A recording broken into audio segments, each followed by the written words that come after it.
Rebel Arsenal, Weapons of the Confederacy, Part 2. While the Tredegar Iron Works was the most notable source for Confederate weapons, there were other lesser-known armories that equally contributed to the production of weapons for the war effort.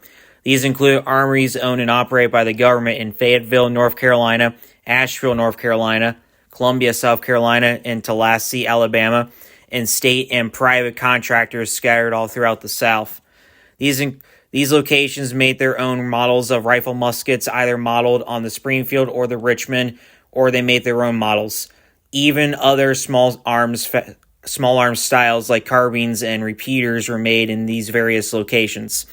All the arsenals that were owned and operated by the Confederate government went by the name of C.S. Armory. The Fayetteville Armory had 20,000 pre-made muskets and 2,000 rifles at the beginning of the war. Production was slow to begin at the site. The initial start did not begin until January 1862. It is estimated that 300 rifles a month were made between October 1862 and June 1863, and this number began to increase to 400 rifles a month in 1864. The Fayetteville Armory had a distinct advantage, given that its location was far from any major federal armory, and production remained almost undisturbed. As a result, Fayetteville was dubbed the safest place in the Confederacy. The majority of the rifles that were made in Fayetteville were based on Harper's Ferry models, and early on were made of Harper's Ferry parts. Parts produced at the Armory were incorporated into the rifles starting in 1863. The Fayetteville rifle had a 33-inch barrel and was a .38 caliber.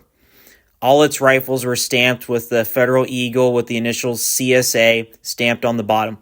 The production at the Asheville Armory was mediocre. Production barely lasted a year, and often only 300 rifles were produced a month, if lucky. The site was plagued by poor iron ore sources, neglectful working conditions, and bad scores from inspection officers and occasional guerrilla attacks. It is estimated that around 1,000 rifles were made during its entire existence.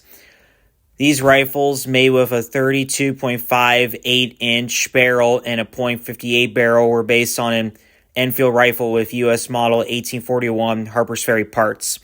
Its operation moved to Columbia, South Carolina in the fall of 1864. The armory at Columbia had an even shorter lifespan than the one in Asheville. Most of its production material, in fact, came from Asheville. The facility was burnt by troops under Major General William T. Sherman when his army entered Columbia in January 1865.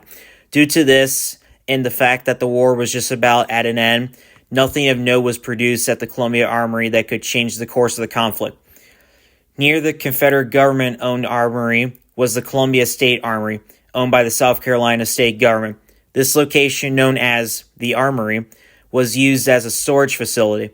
It met a similar fate as the government-owned armory, and it too was put to the torch when Sherman's men marched by.